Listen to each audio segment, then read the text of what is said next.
आलोक के ऊपर ये आपके आपके अंदर जो काला सच है वो आपके पति ने बाहर निकाला है। और ये चीज समझ लीजिएगा कि जो झूठ है वो सामने निकल के आ चुका है। आलोक के बारे में जितनी आप बातें बोल रहे हैं वो बिल्कुल झूठ है। तो आलोक का पूरा सपोर्ट करना चाहिए पूरे युवा जितने भी लोग हैं, जितने भी मैरिड लोग हैं, कि कल को उनके साथ इस तरह की चीजें ना हो। आज एक इंसान आके अपनी पत्नी के बारे में बोल रहा है, सारा लोग उसके पीछे पड़ गए। ये कहाँ की मानसिकता है? एक चीज बताइए, ओके अगर मेरी गलती है, अगर तुम्हारी पत्नी की गलती थी तो तुम पहले किया था, क्योंकि उनके अंदर प्रेम था और उन्होंने वहां से रेस्क्यू किया था। इसके अंदर वासना भरी पड़ी है, वासना के अलावा और कुछ नहीं है। ये वासना में तृप्त है, वो अधिकारी भी और ये महिला भी। नहीं हो सकता। योगी जी बैठे हैं वहां पर, बाबा बैठे हुए हैं, बाबा अपने आप इस चीज को निपटा लेंगे। और ज्योति मौर्य, ये चीज समझ लीजिए आप कि आपने जो कृत्य किया है, लेखा जोखा यही देना है, तो आपका लेखा जोखा खुल चुका है, आपका अकाउंट खुल चुका है और इसका सत्य बहुत जल्दी सामने निकल के आएगा। उसका इस्तेमाल किया, उसे फेंक दिया। और तुम्हारी प्लानिंग ये थी आगे की कि तुम धीरे धीरे घर में कलेश कर दी और फिर डाइवोर्स ले ली थी। क्योंकि मैं ज्योतिष इनका खुलासा भी कर रहा हूं कि ये इसकी प्लानिंग थी, वो धीरे धीरे करके, लेकिन उससे पहले आलोक को पता चल गया, क्योंकि ईश्वर बैठा हुआ है ना, ईश्वर ने आलोक को बता दिया कि तुम्हारे पीठ पीछे क्या कर्म किए जा रहे हैं। तो ज्योति मौर्य का सच बिल्कुल आलोक ने सामने कर दिया। आलोक के साथ मैं पूरी तरीके से हूं। मेरा समझ नहीं बोला ना उसने, चुपके से अपने नैन मटक्का कर लिया ना। जो उनका नैन मटक्का हुआ है, चुपके से हुआ है। ये नैन मटक्का वासना का प्रतीक है। ये चीज समझ लीजिए, जो प्रेम करता है वो खुल के बोलता है। इसके बहुत बड़े एग्जाम्पल भी हैं। श्री कृष्ण ने 16,108 कन्याओं से विवाह किया था, खुल के किया था, क्योंकि उनके अंदर प्रेम था और उन्होंने वहां से रेस्क्यू किया था। इसके अंदर वासना भरी पड़ी है, वासना के अलावा और कुछ नहीं है। ये वासना में तृप्त है, वो अधिकारी भी और ये महिला भी। ज्योति मौर्य, क्या लग रहा है अगर ये पूरा प्रकरण का जांच होगा तो जब तक वो एसडीएम के पद पर है तो क्या जांच प्रभावित हो सकता है? कुछ भी प्रभावित नहीं हो सकता। योगी जी बैठे हैं वहां पर, बाबा बैठे हुए हैं, बाबा अपने आप इस चीज को निपटा लेंगे। और ज्योति मौर्य, ये चीज समझ लीजिए आप कि आपने जो कृत्य किया है, लेखा जोखा यही देना है, तो आपका लेखा जोखा खुल चुका है, आपका अकाउंट खुल चुका है और इसका सत्य बहुत जल्दी सामने निकल के आएगा। और वो आलोक ने पेश कर दी है सारी चीजें। यही तो कहा जा रहा है ना, ज्योति मौर्य पे तो यही कह रही है कि लोग हमें अब लगातार प्रताड़ित कर रहे हैं, हमारे खिलाफ लगातार बोला जा रहा है, हमें परेशानी हो रही है, अब मेरा जीना दुश्वार कर दिया है। पति को तुमने टिश्यू पेपर की तरह यूज किया और फेंक दिया कचड़े के अंदर। ये तो तुमने किया ज्योति मौर्य, उसका इस्तेमाल किया, उसे फेंक दिया। और तुम्हारी प्लानिंग ये थी आगे की कि तुम धीरे धीरे घर में कलेश कर दी और फिर डाइवोर्स ले ली थी। क्योंकि मैं ज्योतिष हूं, मैं ध्यान लगाता हूं, 5 घंटे की साधना करता हूं, मैंने ध्यान लगा के उसके मन की बातें भी समझी हैं, ठीक है। और मैं ज्योतिष शास्त्र में जिसका स्वामी केतु होता है, मेरा स्वामी केतु है, उसके पास शक्तियाँ होती है। बाबा वाले शरदाम वाले के पास भी कुंडली में केतु है, तो जहाँ केतु होता है वहाँ इंसान पता कर सकता है। तो इसकी यही प्लानिंग थी। मैं ये इनका खुलासा भी कर रहा हूँ कि ये इसकी प्लानिंग थी, वो धीरे धीरे करके, लेकिन उससे पहले आलोक को पता चल गया, क्योंकि ईश्वर बैठा हुआ है ना, ईश्वर ने आलोक को बता दिया कि तुम्हारे पीठ पीछे क्या कर्म किए जा रहे हैं। तो ज्योति मौर्य का सच बिल्कुल आलोक ने सामने कर दिया। आलोक के साथ मैं पूरी तरीके से हूँ। मेरा समर्पण आलोक की तरफ से। क्या कार्रवाई की मांग करेंगे? कार्रवाई की तुरंत बर्खास्त कीजिए। अरे वो एग्जाम्पल है, नई नई लड़कियां आएंगी, वो देखेंगे अच्छा ठीक है, हाँ जी हाँ, ये तुम कर सकते हैं। आपका बंधन, शादी का बंधन बांधा गया था। अगर आपको अपने पति से दिक्कत होती, अगर दिक्कत थी कोई पति से आपको, तो उसके लिए अपने घर वालों से बात करती, आप कोर्ट में कार्रवाई करती, FIR करती। आपने ऐसा कुछ नहीं किया, आपने चुपचाप अपना अफेयर चलाते रह गए, क्योंकि इसमें आलोक की कहीं गलती नहीं थी। वो तो आलोक ने उसको पकड़ लिया। अब सारी दुनिया आलोक के पीछे पड़ी हुई है, तो तुम लोग मूर्ख हो एक तरीके से।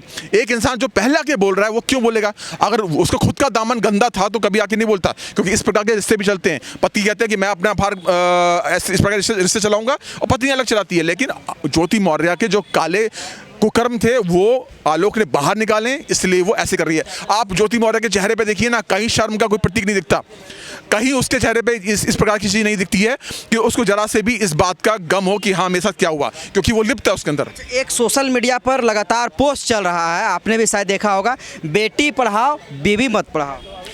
देखिए, इसका तो मैं वो समर्थन नहीं करूंगा।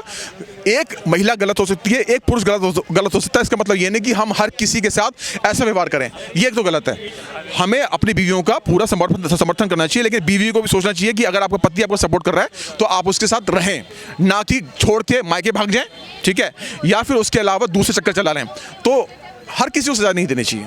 रहा है कि अब पत्नियों को पढ़ाने के लिए नहीं भेजना चाहिए कोचिंग, SDM DM नहीं बनाना चाहिए। नहीं, ऐसा कुछ नहीं है कि एक औरत ने गलती करी तो सारी औरतें ऐसे करेंगी। तो मैं सभी पतियों को बोलना चाहूंगा, भाई अपनी पत्नी को पूरा मौका दे।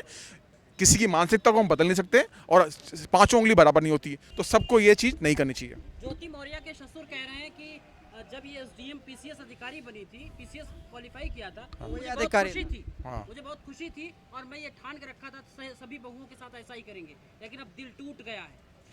आलोक जी ने बोला ये उनके पति था पिताजी आलोक के पिता ने, क्या दोबारा बोले क्या बोला? आलोक के पिताजी ने ये कहा है कि जब हमारी बहू एसडीएम के लिए चयनित हुई थी तो हमें लगा था कि और भी हमारे घर में जो बहुएं हैं उनको भी मैं इस पद के लिए भेजूंगा, उनको भी मैं पढ़ाऊंगा, लेकिन ये जो प्रकरण हुआ उसके बाद मेरा दिल उनके जो ज्योति मौर्य है उनके पिताजी ने ऐसे बोला। देखिए ससुर जी। ससुर कितने अच्छे विचार हैं उनके कि वो बाकी लोगों को भी करना चाहते हैं, लेकिन देखिए दूध का जला छाछ भी फूक फूक के पीता है, तो वो कैसे करेंगे? अगर एक के साथ धोखा हो गया तो दूसरा भी ऐसा कर सकता है।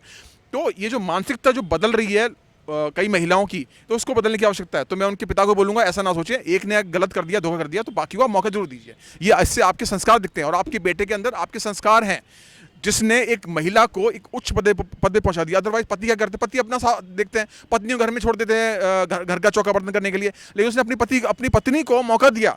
तो ये आपके संस्कार हैं। मेरे हिसाब से आपको ऐसा नहीं करना चाहिए। बाकी घर में जितनी महिला उनको मौका दीजिए। एक चीज साबित कर दीजिए कि अगर आप घर में एक महिला गलत निकल गई है तो हम सबका सपोर्ट करेंगे। क्या दिक्कत है? प्यार चल रहा है, चलने दिया जाना चाहिए था। निजी चैट वायरल करना, ये सब कहाँ सही? अरे तो अवैध संबंध कैसे चलेंगे? आप अपनी वाइफ को ऐसे करने देंगे? पहले बताइए। कोई भी अपनी बीवी को ये नहीं करने देगा, कोई भी पति को नहीं करने देगा। तो ये सनातन पद्धति है, सनातन के संस्कार हैं कि अगर मेरी शादी कहीं हो चुकी है तो मुझे कहीं और एक्स्ट्रा मैरिटल अफेयर करने की आवश्यकता बिल्कुल भी नहीं है। अगर आवश्यकता है तो इसका मतलब तुम तामसिक हो, तुम वासना के में लिप्त हो चुके हो। तो ये तुम्हारी वासना है, तुम्हारा प्रेम नहीं है।